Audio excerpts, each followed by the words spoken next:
Invocation. Please rise.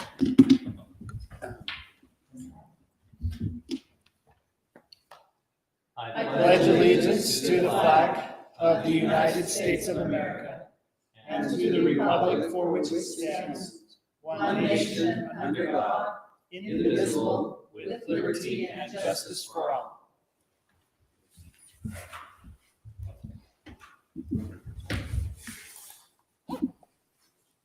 Our Heavenly Father, we're grateful that we can have the opportunity to meet this evening in the capacity of a planning commission. We're grateful for the beautiful community in which we live, the beautiful surroundings, the neighbors. We're grateful for the good workers of the city. We're thankful for the time to discuss the planning parts of the city this evening. Ask for thy help as we discuss, and that we might be open-minded and fair and thoughtful as we talk about the items on the agenda. We're grateful for the freedoms we enjoy. And we say this in the name of Jesus Christ. Amen. Amen. All right, a roll call. Brandon, if you would please. Planning Commissioner Sam Brady. Here. Planning Commissioner Carrie Carroll. Here. Planning Commissioner Brian Bear. Here. Planning Commissioner Kevin Polson said that he will be about 10-15 minutes late. And then Chair Curtis Tanner. I am here. And City Council Member Diane Anderson. Here.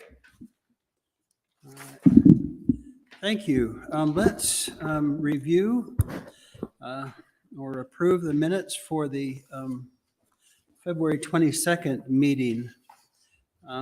Is there any comments, corrections, additions that need to be made? I had one comment, a point of clarification. Under the subdivision review, and then there's some bullet points. City planner Jeff Euler went over aspects of the proposed plat, including them 1, 2, 3, 4, fifth one down.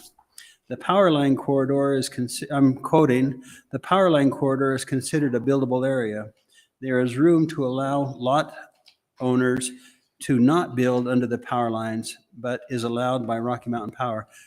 I think it is that they can build under the power lines. Is that correct? Yes. They can build under the power lines. Yes, that is correct. They can. It is allowed. They can. Okay, yes. So where it says there is room to allow owners to not build under the power lines, I think it should say that the owners to build under the power lines, and it is allowed by Rocky Mountain Power. Sorry. Oh. Or is, Go ahead, Amy. You go ahead. I mean, the point is, I thought the point from the builder was that there's room on the lot to not have to build under, but it is allowed. I gotcha. Okay, I read that as Is that right? there's room to allow lot owners. Oh, I see. There is sufficient room on the lot to be able to build without having to build under that. Yeah, we ought to make it so. My first take on it, and I may have. That's what I read too. That it sounded like. It sounded like you couldn't build on it, but I understand what you're saying. Is that the buildable area, there's plenty without having to go under the lines. If we could maybe clarify that, that'd be. And which bullet point was that again? The third one from the last of that set of bullet points. So is it kind of moot? They can go either way? Yeah. So first bullet point on page 2. Okay. Yeah, right around the same paging.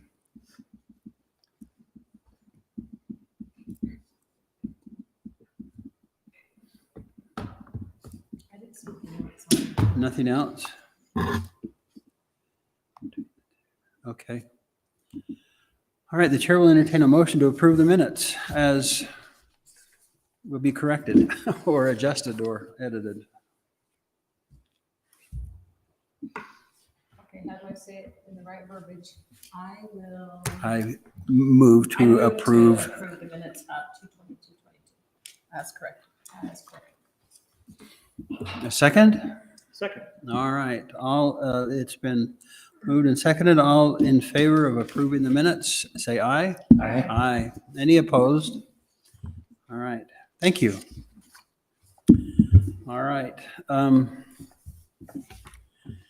Subdivision review. This is kind of a deja vu, is that right, Brandon? This is a deja vu. It was asked to come back to the planning commission because they wanted to know how many square feet of property was being brought into an existing lot. So if you remember Green Farms, phase 3, it took some property off of Mountain Road. The property owner is Brandon Howard.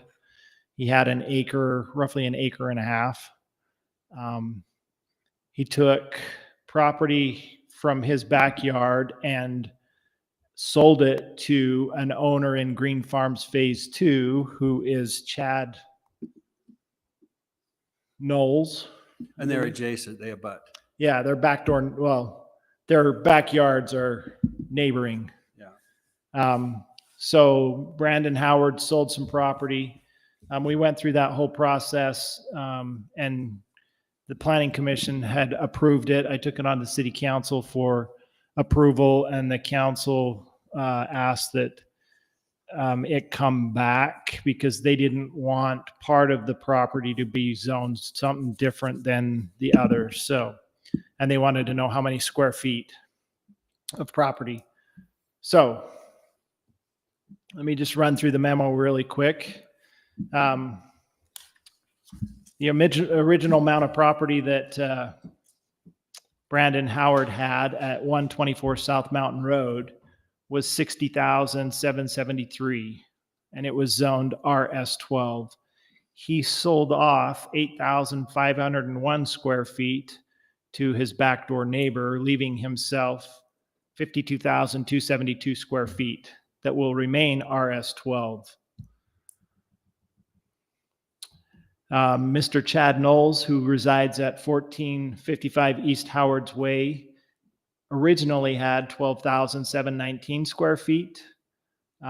He purchased from Mr. Howard the 8,501 square feet that was zoned the original zoning was R110. The 8,501 square feet was zoned RS12,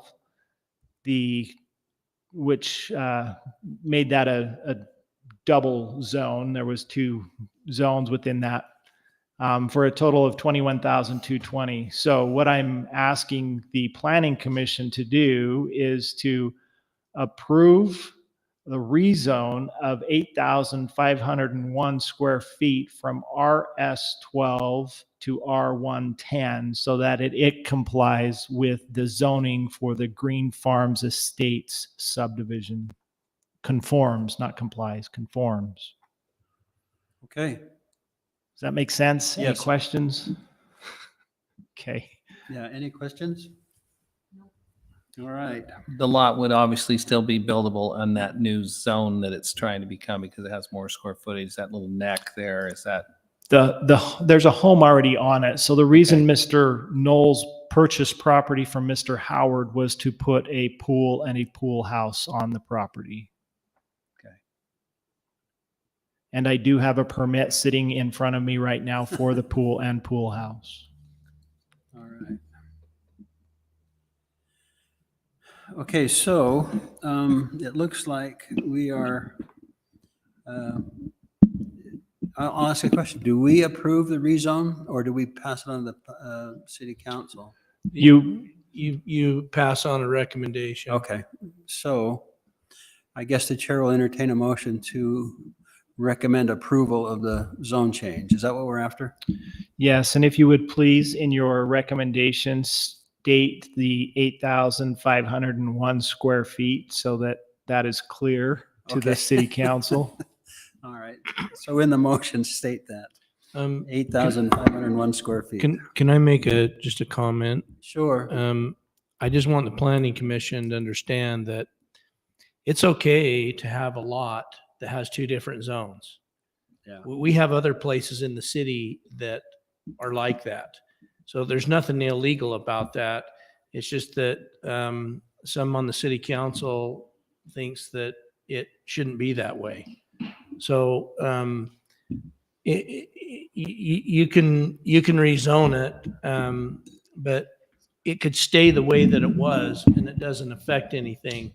I think the discussion is that if there's part of this that's our S12 or whatever, that it allows them to have animal keeping rights, which wouldn't be allowed in the R110. And that might be the case, but it's just on that 8,000 square feet. And this guy's building a pool house. I don't think he cares about having a horse. Yeah.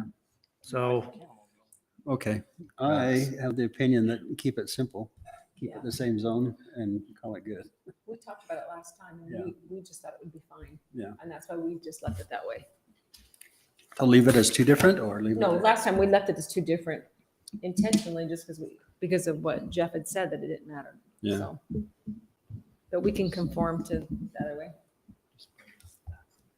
All right.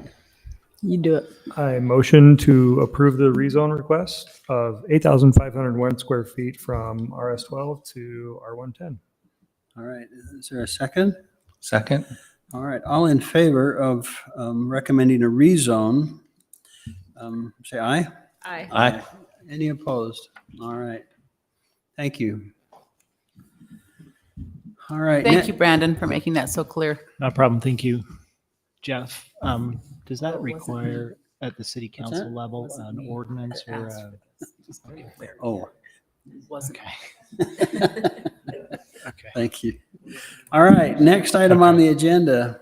It says final plat review and approval. I don't know that we're ready for approval, but we'll review. So is there any information from staff?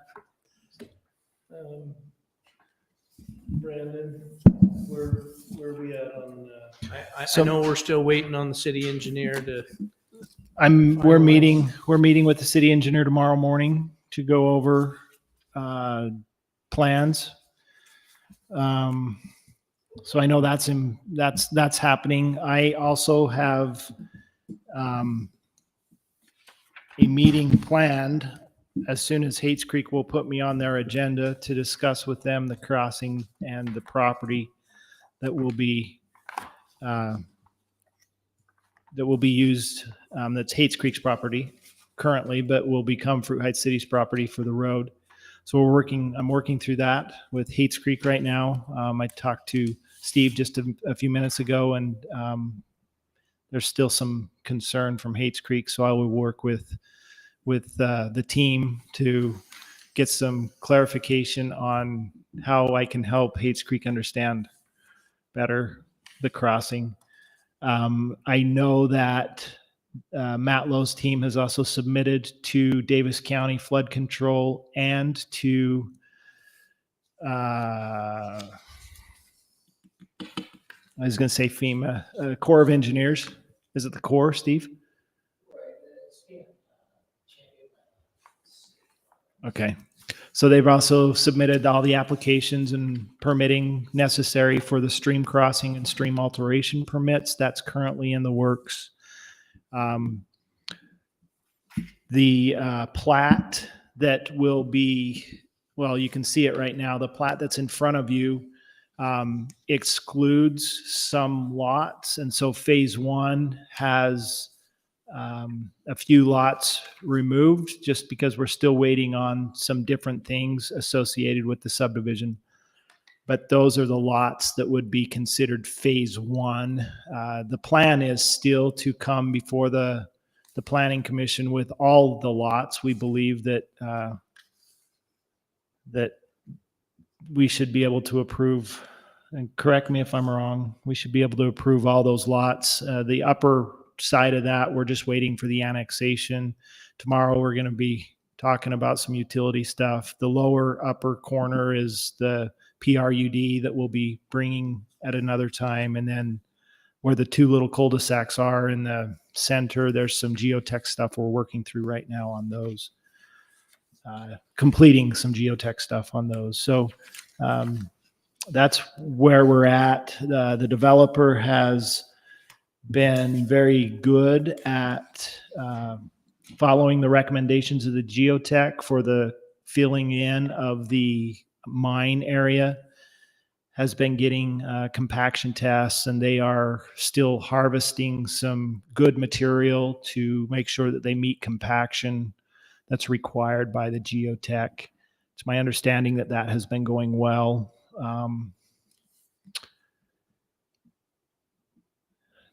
Have I missed anything? Turkeys are still living up there. I saw them just the other day. Yeah, they come and visit once in a while. In fact, yesterday we saw him. So, but Kevin's gone, I understand, so. Kevin's gone. Bummer. So Okay. I think we're just, recommending to table this till your next meeting. Sure. All right. Well, That makes it easy, doesn't it? yeah, appreciate the information. Thank you. Is there any, while we're here, is there any questions that maybe the planning commission has that, well, we've got the developers team here that, I don't know, anything that you would like to ask or anything that you need to know about? I would, what you got up on the screen, it looks, you can't see it, but if it's the same as what we have here, it looks like it's page 1 of 26. I would like to be able to see the full, well, not the full package. Did I but not send that to you? You sent me 5 sheets of the Oh, plat. thing. okay. I'll send you, I'm sorry. I thought I sent you all 26 pages, but I will drop that in Dropbox or Okay, in your I'd folder. like to be able to review that and Absolutely. see how we're doing that before we get. And I'm really impressed that Sam can read that on the Thank you very much. Without his glasses. All the, especially the notes, right? Yeah, he's gone through the whole property description and I think he's okay with it. It looks like what they got, Brandon. That looks like the final plan. Yeah, That's not construction plans. yeah. It looks like it's what you have. Yeah, that was my mistake. But the plat that they show, what they show is the number of lots that you're showing in phase 1. Is that correct, Nate? Or they shouldn't be different between the civil and the final, right? Yes, to a degree. The final plat is a little bit different because we have a handful of lots that are in limbo that, like Brandon just explained, will be here really soon.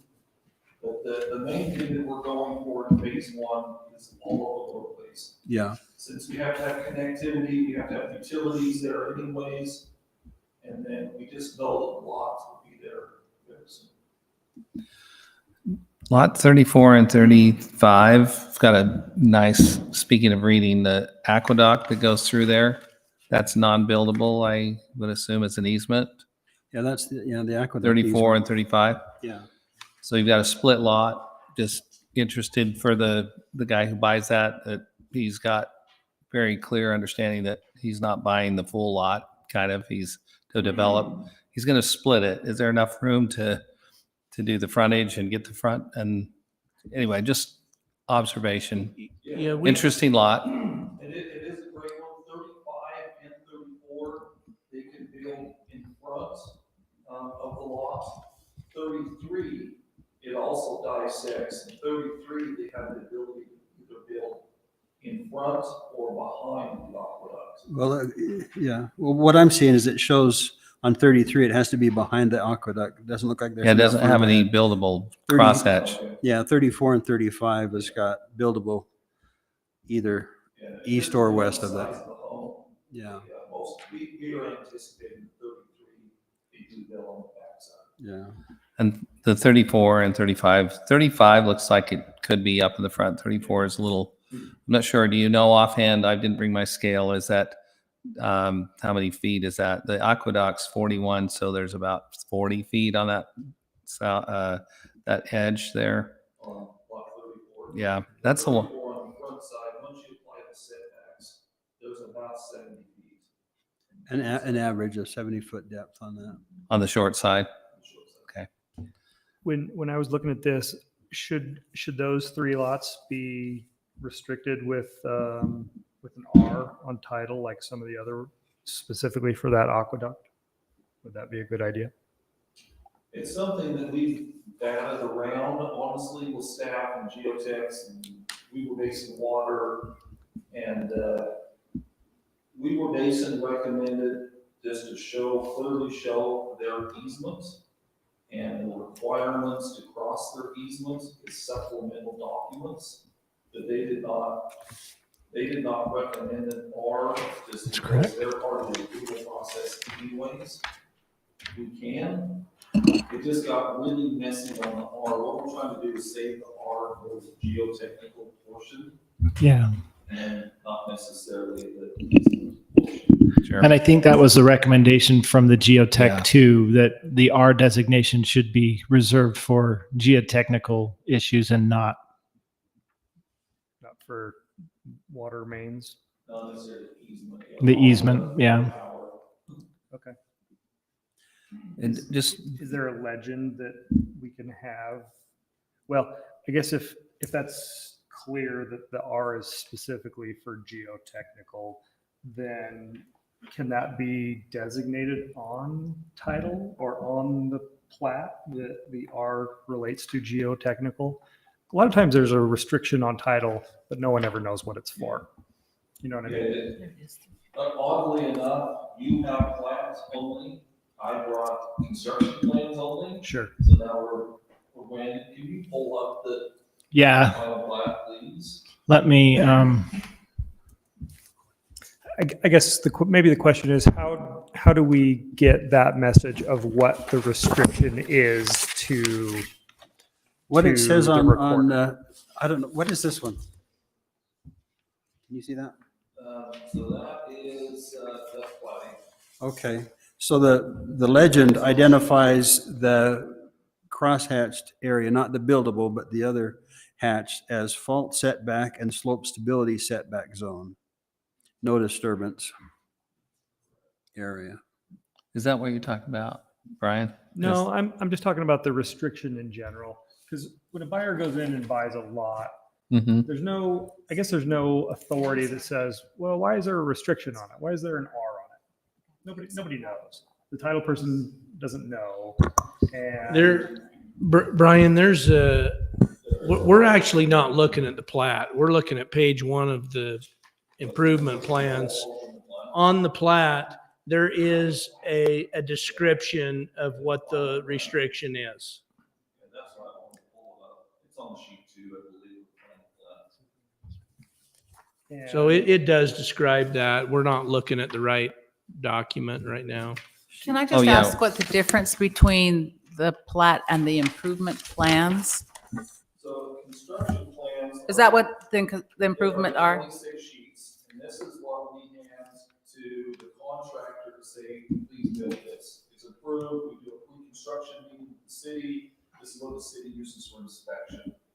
Plat is what's recorded at the Davis County Recorder's Office, and that's what physically creates the lots. That's the legal document that divides. So the improvement plan is a construction plan. Yes. Thank you. Okay. If you go to the I- sheet, I do see it here. Our lots are restricted per geotechnical report, and it just lists that only. Great.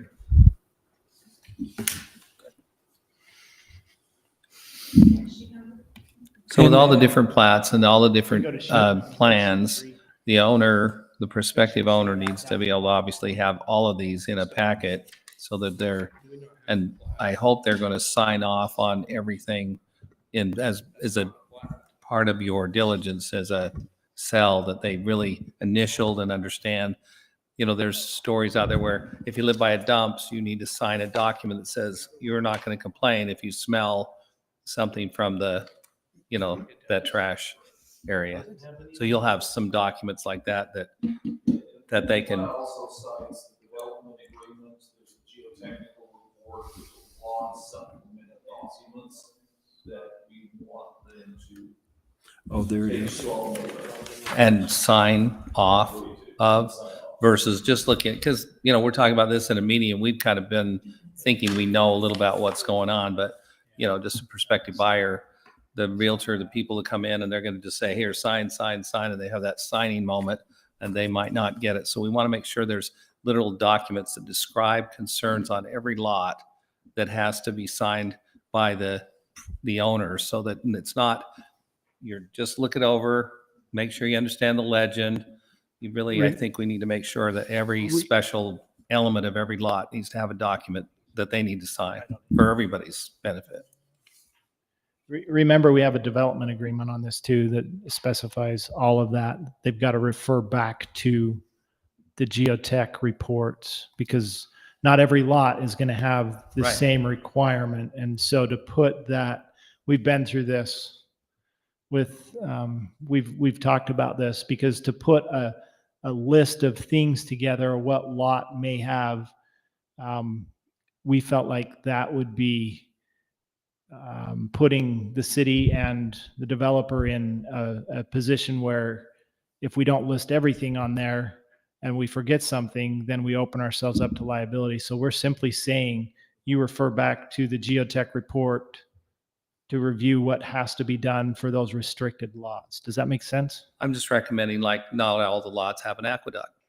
Yeah. I think some of those elements need to be brought to the Okay. forefront and talked about, because 60% of them are fine, maybe, and they don't have an aqueduct, but the Okay. others do. And those things that have exceptional items need to have a special, like if there's a dump next to the house, you need to say, hey, you're going to smell something and you're going to be okay. You got to sign that you're okay.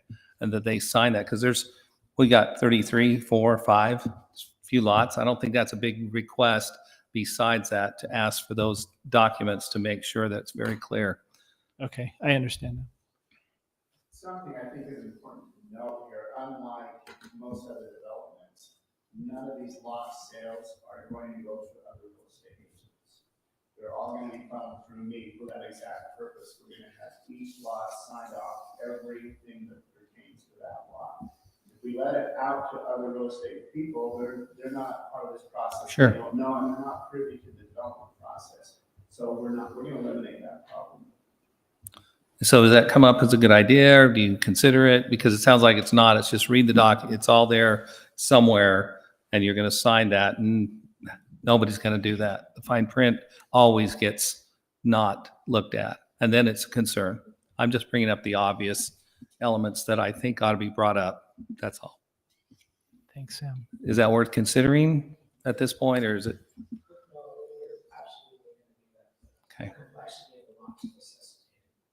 the aqueduct, the power line easement, the restricted nature of the lots, and the landscape. Ordinance. restrictions. So each lot will have a very clear packet. And, the aqueduct easement, that also goes on the title as well. And we also have the homeowners association will also reinforce all of these things. So lot 20, 21, 22 don't have aqueducts, and they don't have a concern about the fault setback, for example. They're pretty good in that regard. And yet they'll still have their thing. Sure. Anyway, just talking about it, just making sure that it's, So we're not going to vote on this. And I think, with us whole being in this design world, I think what's also very unique about these is they have to have their standalone geotech per lot. They have an engineer, site plan, and then a landscape architect sign off on the landscape plan. So yes, it's not just sign the docs. Here you go. Yes, we for sure want that, and it has to be there to make sure that we maintain, not just now, but in 30 years, what it should be. Completed. One question I have, and this has kind of come up just during this conversation. Obviously, we can't really record the geotech report with the title. That would be pretty expensive, and I don't think it's ever happened.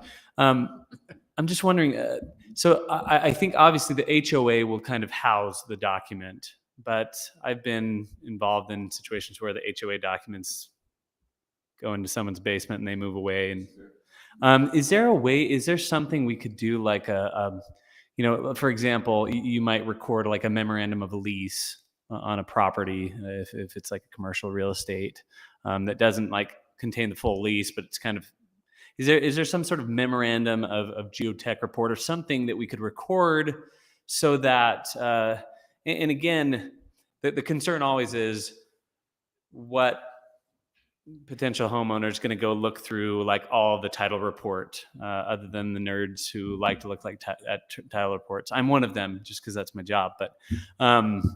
But just because I'm kind of thinking of like the 20 years down the road where it's gone through 3 hands or something. That first homeowner, you guys are going to do a good job. Pack it, read through. This is, homework. Figure this out before you sign. But just trying to think of any way to flag. Obviously, this is good here because this refers multiple times to the geotech report.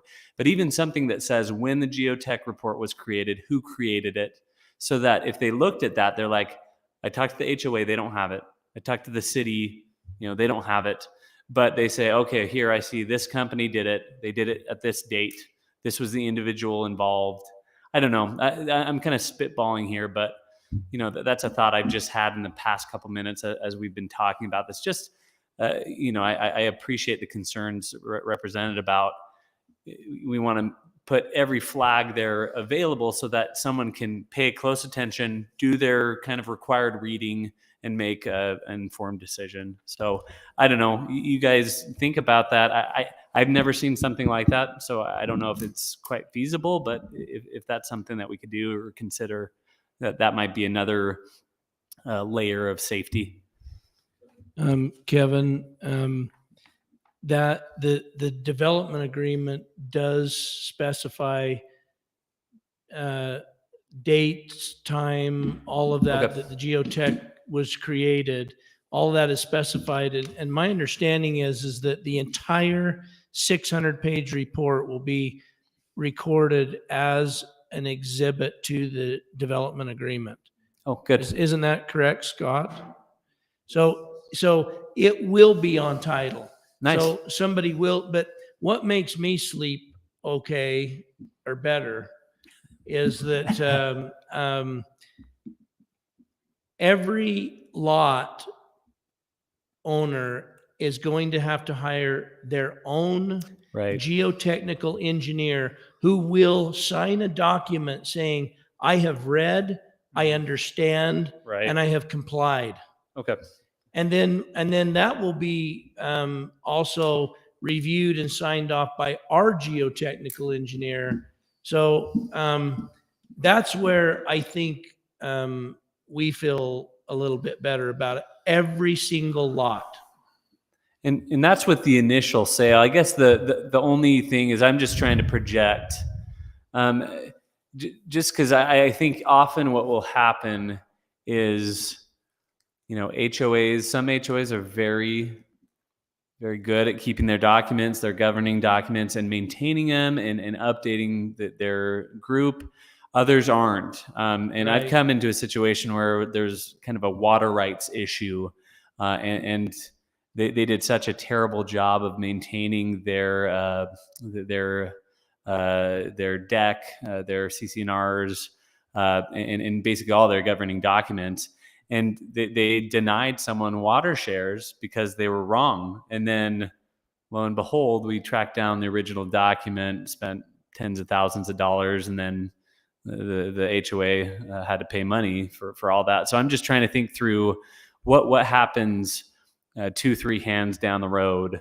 What's a way? I think what's helpful is, like you said, the development agreement having the specific details. And remind me, is the development agreement going to be recorded against the properties as well? Perfect. That's my thing. Just making sure that there are those, something that someone could latch onto to be able to do their due diligence, make sure they review what documents they need to. So that I puts me at think ease. that, I agree with you, is that a house changes hands 2 or 3 times and everybody's forgot everything. Right. That will happen. Right. I think our goal is to get the houses built right the Yeah. first time, Right. so that there's not as much worry about that. Right. Jeff, just to clarify, did you mention, and maybe I forgot, it's been a while, but every lot purchaser will have their own geotechnical review of the report, and they're going to have that engineer sign off that they are going to comply with it. Yeah, that engineer will make recommendations specific to the The lot plan recommendations. and will sign off that those recommendations fully comply with the geotechnical analysis. Is that just restricted lots or all lots? I think it's all lots. It's all lots. And maybe a clarification on that. So an individual geotech, so if I'm building a home and I go to my geotech, the geotech's, his job is not, it's very clear inside the development agreement, his job is not to challenge the 680-page geotech report. His job is to comply with the geotech report and to make sure what I want to build complies. And then he will state, yes, it does, and this is how it complies. And then it goes to the city's geotech as well. So it's very important inside the DA that the individual geotech is he's not challenging, he has to comply. And Nate, did you say all lots or just restricted lots? All lots. Wow. Because every lot inside of the development, sorry, if we were to flip back to the construction plans, and go to sheet 20.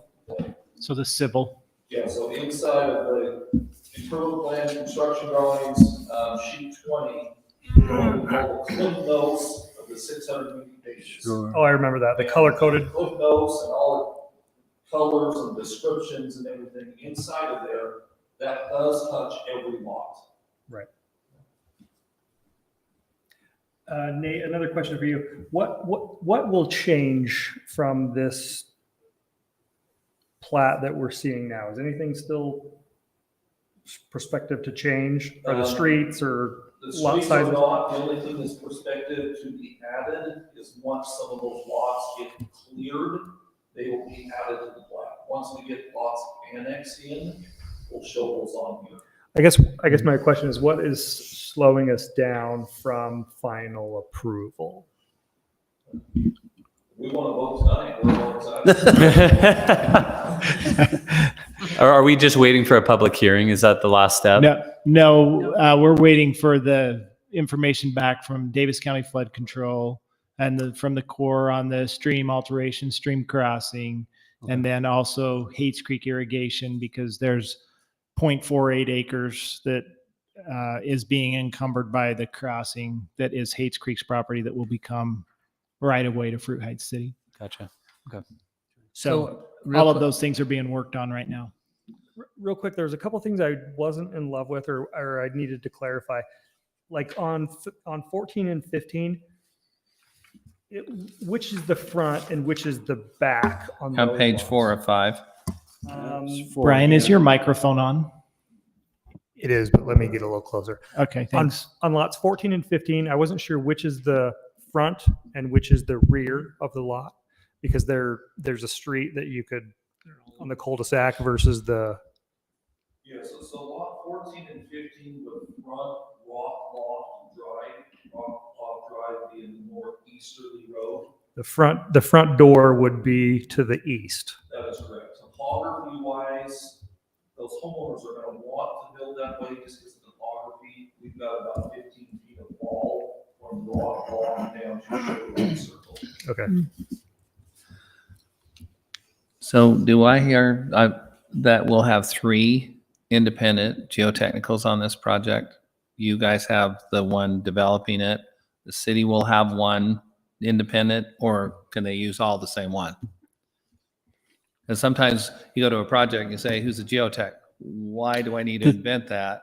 So are you requiring No, that it be an independent? Each lot owner has to have their own, right? Yeah, No. so inside the development agreements, That's not my question. My question is it going to be company A, company C versus company A can do all of them? it is recommended inside the development agreement. CNT is the development's geotechnical engineer.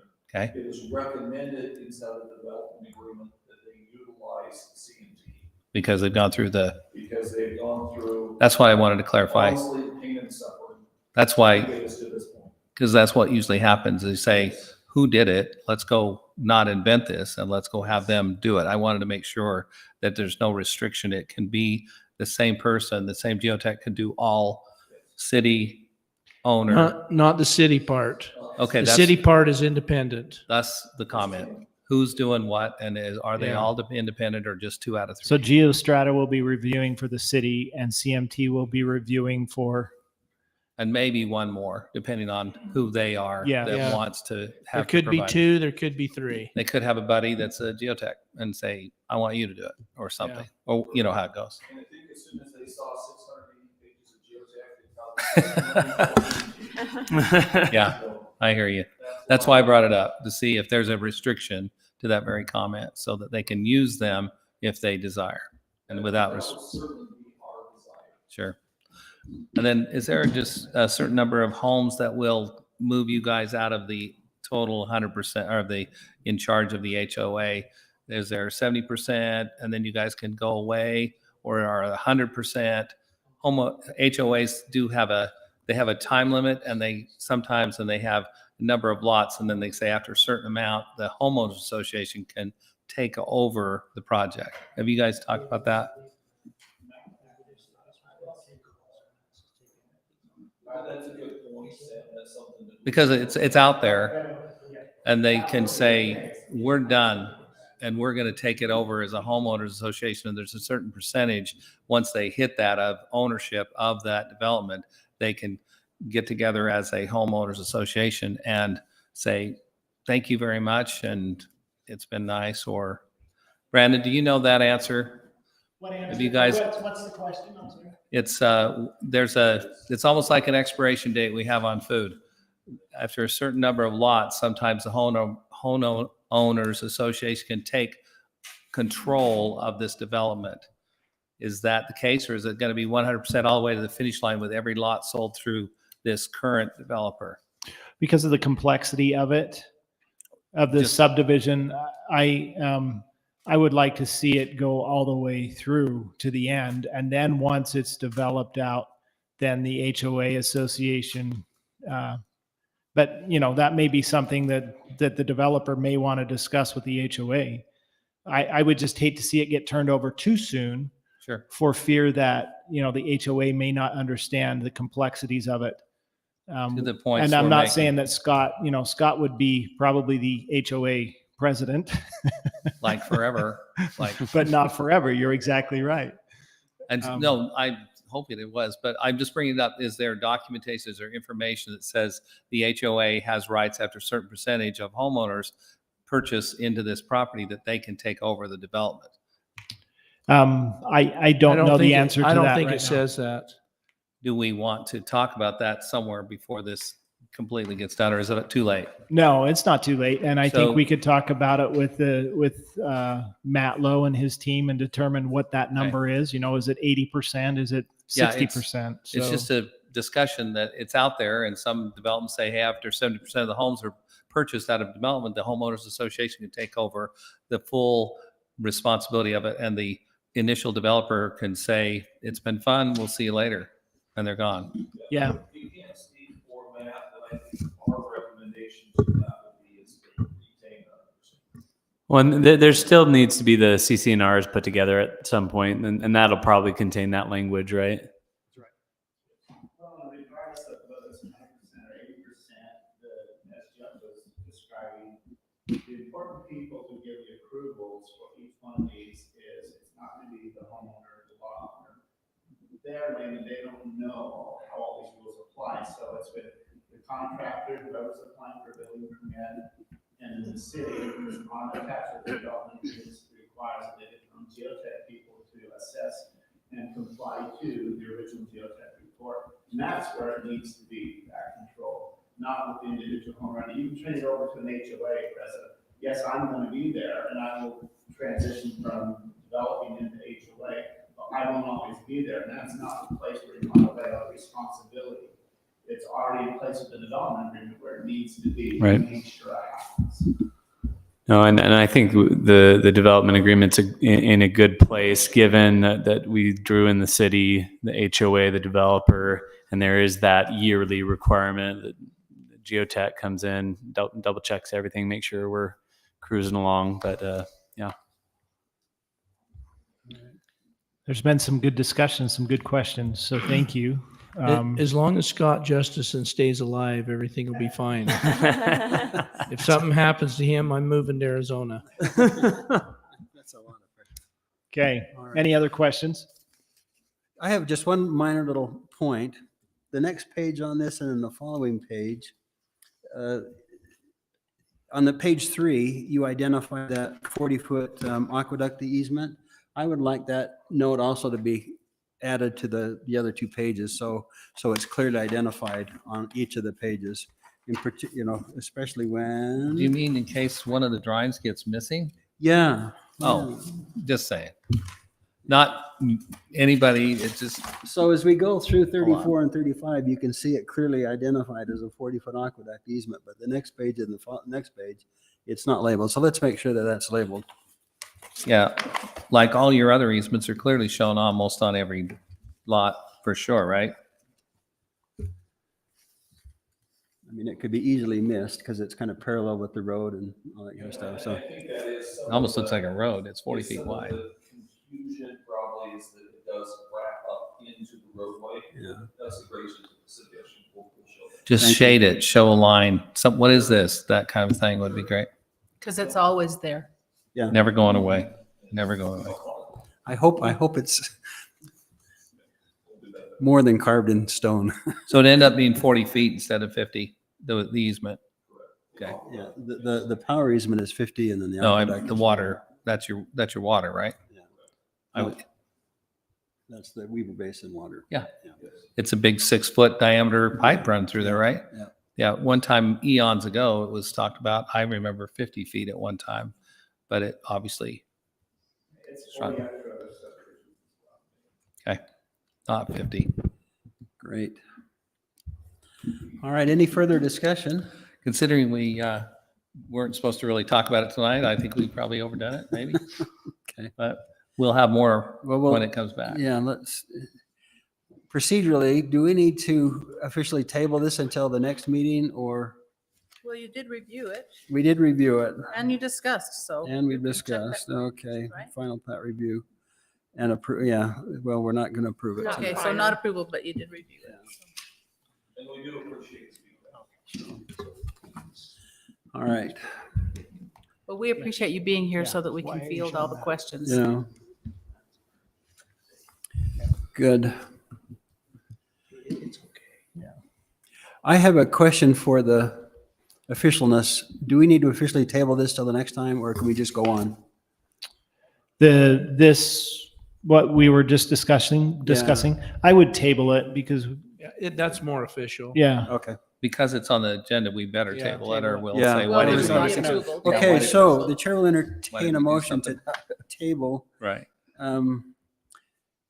agenda item 5.2, final plat review and approval for Rockcroft Estates until a further meeting when we've got the whole plat All the issues resolved. yeah. and the issues resolved, yeah.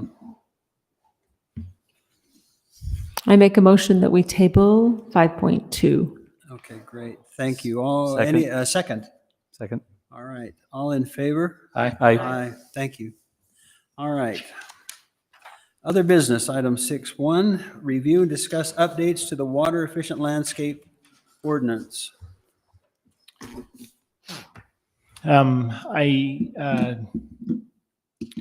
I've met with Weber Basin a few times on this. This is becoming more and more important.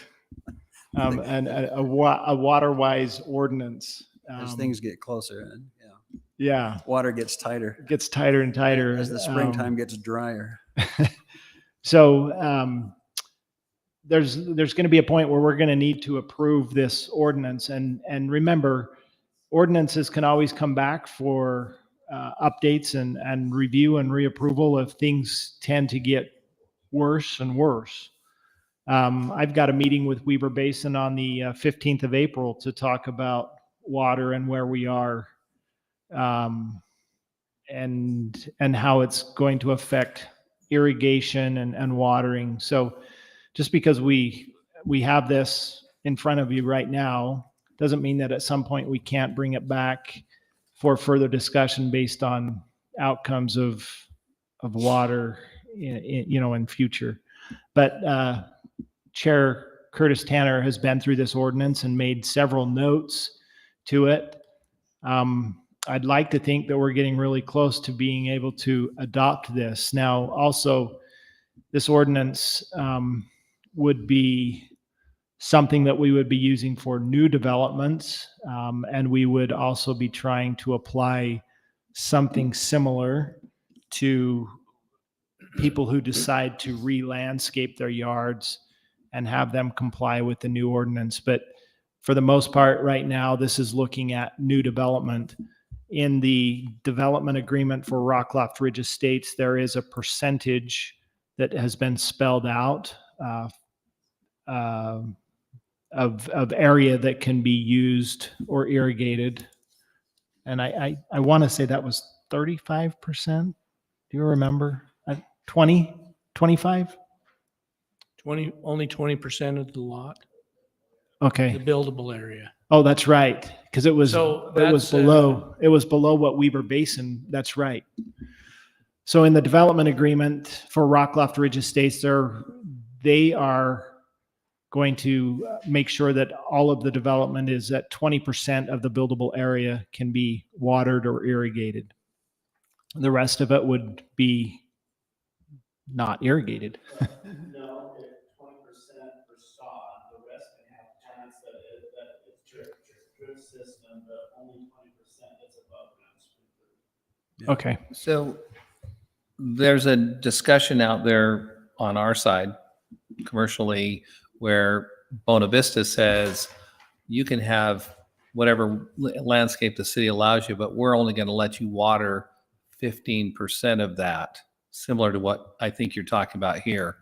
So there could be, you can put so much landscape in, but there could be language that says you're only going to be able to water a certain amount of that landscape. Because in a house, we don't have parking lots and such things, and a commercial deal does. So there's not as much hardscape.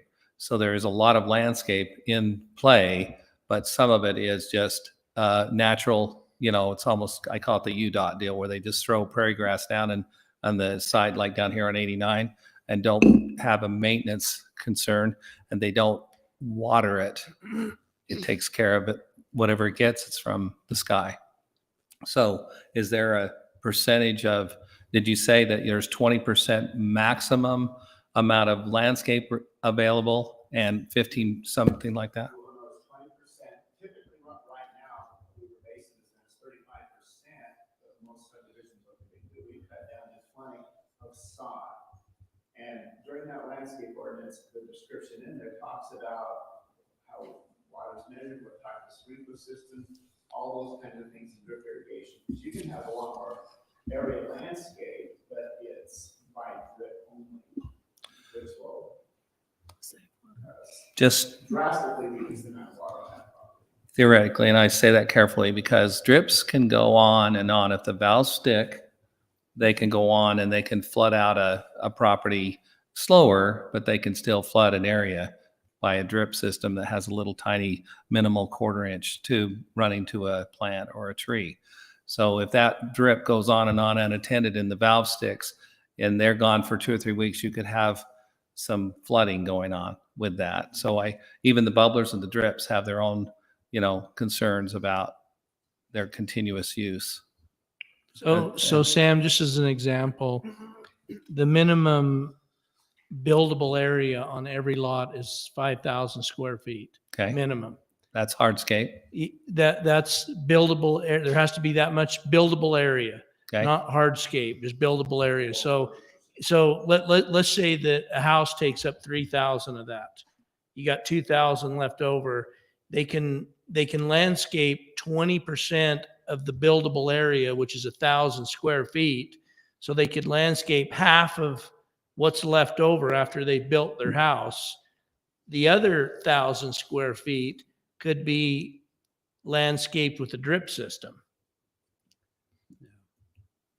So that's just an example. If you've only got 5,000 square feet, you got to take the area, the footprint of the house out of that. Yeah. And then, Plus the driveways. and the driveways and all that.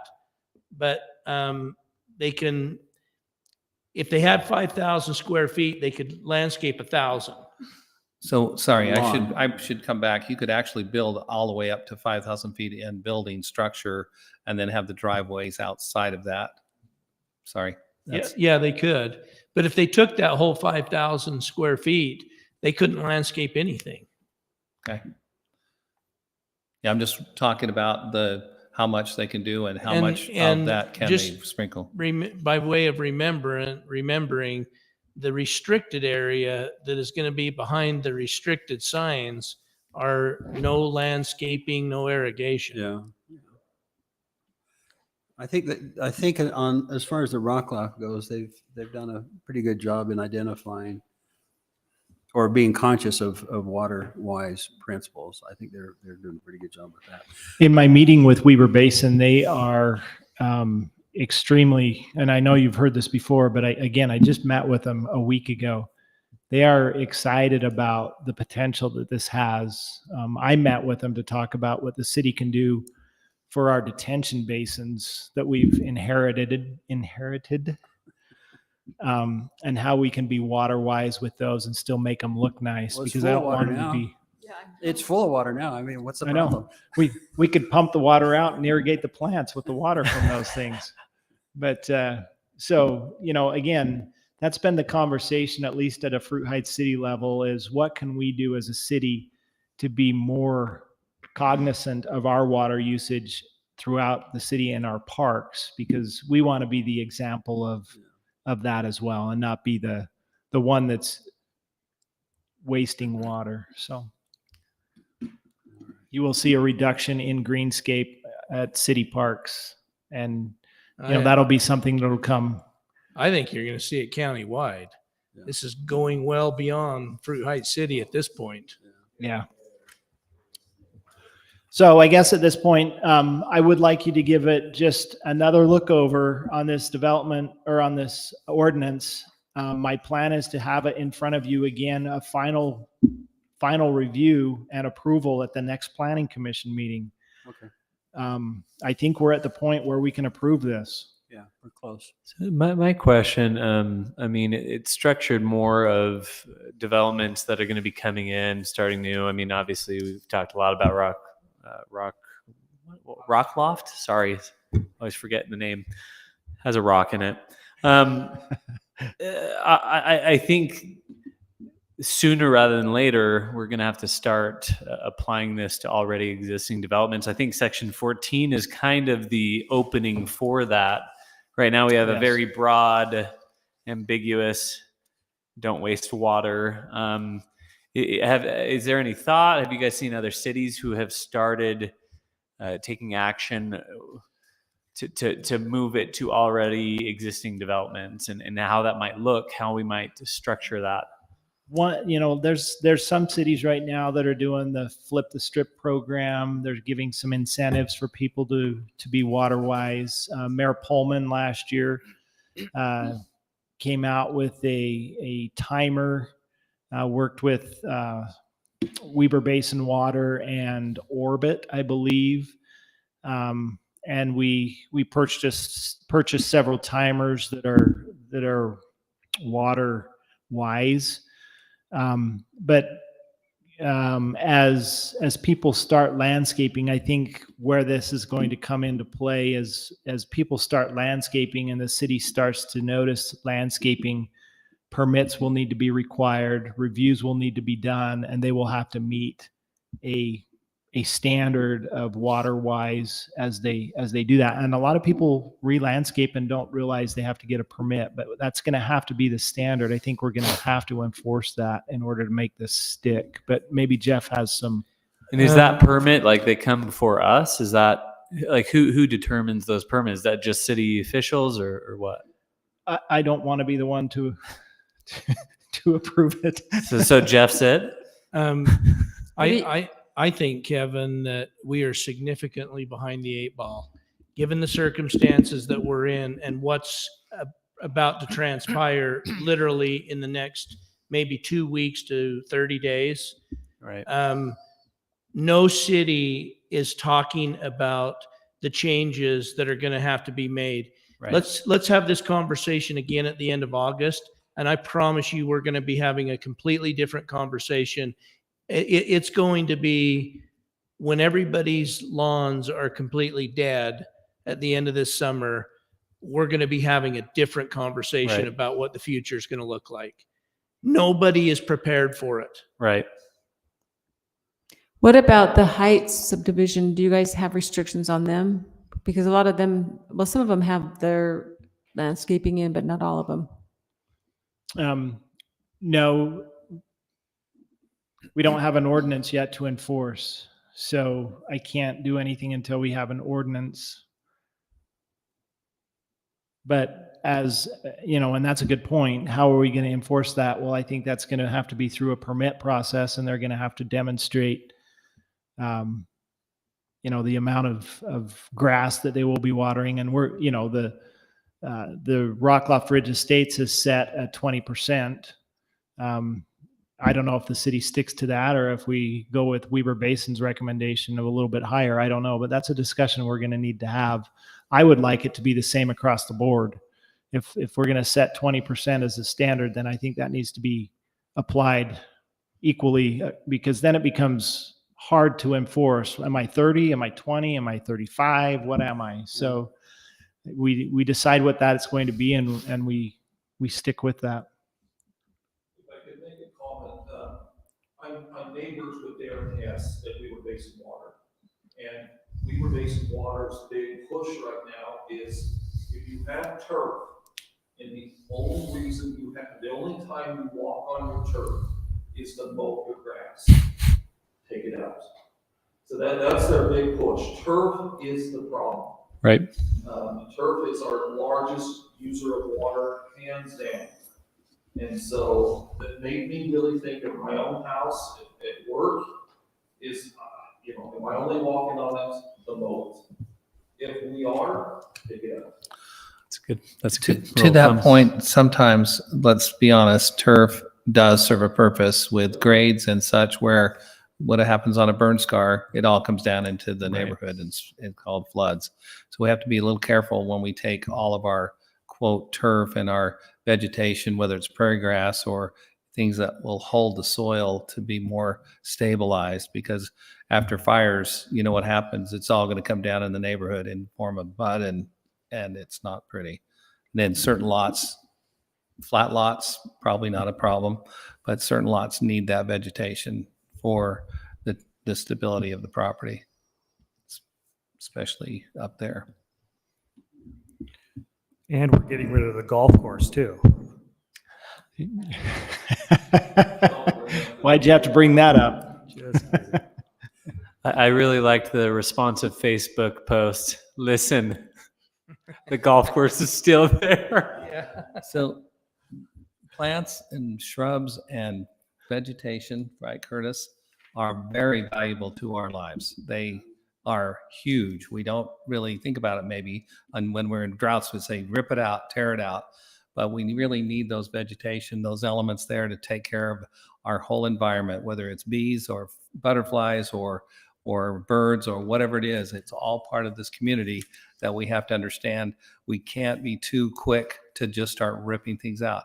Our Great Salt Lake is going to be really in disaster mode, because why? It's becoming dust out there, not the wonderful water that we have. And so there's about 15 different comments that can happen just with that.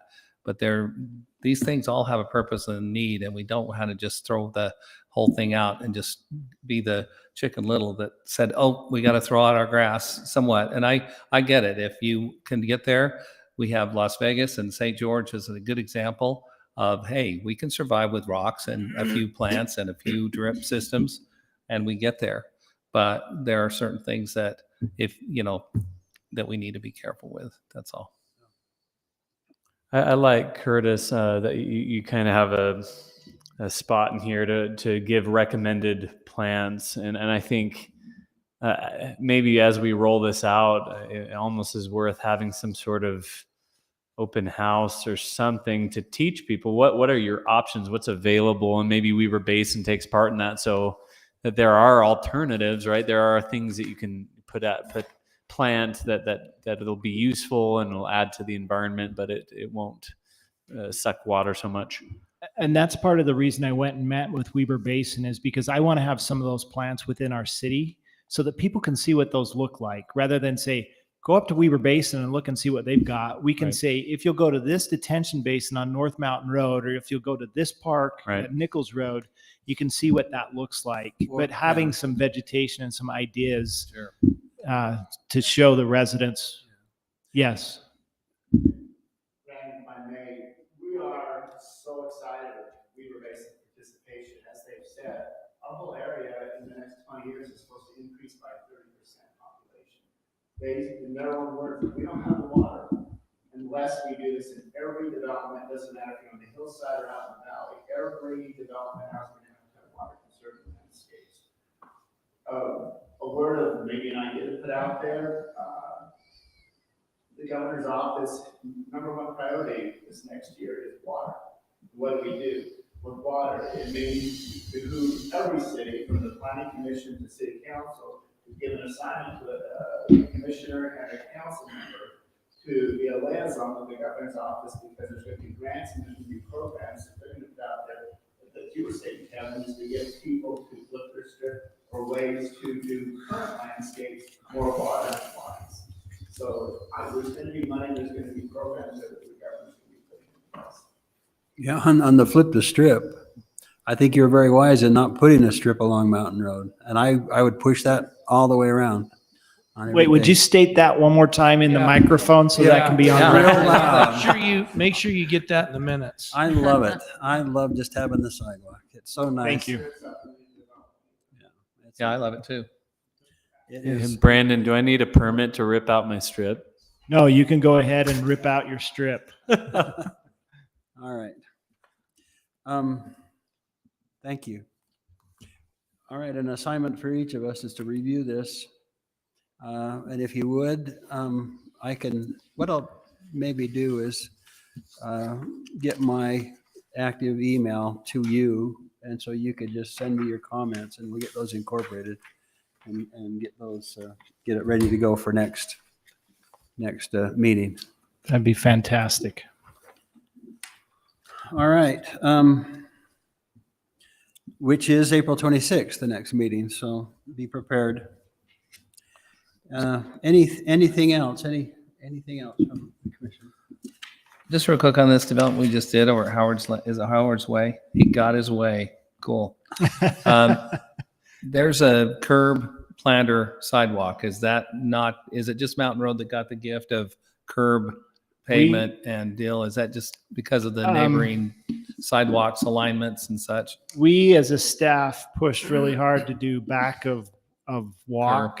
Back of curb sidewalk, yeah. Yeah, back of curb sidewalk. We have, and that's in our standard. That's our standard. But we also have in our standard, if you don't do this, then you can have a park strip. We had to put that in there because of the recommendation of one of our city council members who said that they don't feel, sorry, that we can require people to do that, but now we can because that's the recommendation. So I think you're going to see that standard of you can do this. This is what the city prefers, but if you don't want, you can do this. I think you're going to see that go away, and that's going to be our standard of just sidewalk back of curb. We pushed for the sidewalk back a curb 5 years ago. 5 years ago. Done. When nationally they were talking about how park strips are the biggest waste of water in the entire Yeah. country. And we had to fight space. like a dog to get this in city code. And guess what? Every single city has this in their code now. Well, So- you gain 4 or 5 feet of usable space in your front yard if you get the sidewalk up against the curb. It's just a math thing. Yeah. Just saying. Yeah. Get the park strip on the other side of the sidewalk On where the people can homeowner side. use it. You Yeah. can But take if your you still croquet put all the way grass out. there, you're still wasting water. Well, the wasting water comes in the fact that in the park strip, the bulk of the water ends up in the street or on the sidewalk or a driveway where it just evaporates. it all goes It's to the not gutter, going on yeah. on the grass. Well, yeah. It's going everywhere else. Yeah. People need better sprinklers. Yeah, they do. They're out there.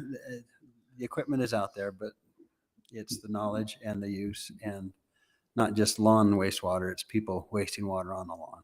My biggest pet peeve.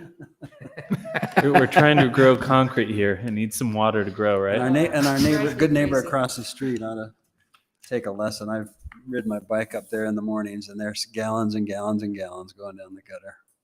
Yeah, Makes me crazy. I wanna knock on people's doors. I think it's just a team effort of the whole world. it is. Trying to It's a good do thing. the best they can. I'm sure. And making sure it's not just, we don't care. We got to conserve, we're conserving our gas, we're doing whatever. And when you drive by the Capitol building and they got sprinklers on in the middle of the day, it's kind of frustrating, just saying, you know. To the point of, I don't know who brought it up, but a valve sticking open and just running for weeks. They do have devices. It's called a flow meter, basically, and I think I remember that's part of this. I'll double check it to make sure that.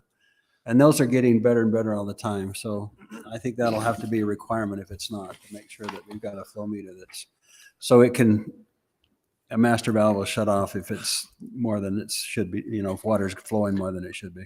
City's going to have the ability to turn people's meters off, at least in the Rockcliff Ridge development, because So if they we're see- going to meter that. There's going to be two Sure. meters, one for internal and one for external. If they go over their water allotment or usage, that'll be easy to figure out, and we'll be able to put a stop to that pretty quick. All right, good. So we're all of the mindset of conserve water, be xeric conscious, not zero conscious, xeric. I need to say the right word. All right, if there's nothing else, the chair will entertain a motion to adjourn. Looks like you're ready to dive onto that one. I see that. Brian will go. Motion to adjourn. Okay. Second. Second, all right, all in favor? Aye. Aye. Thank you.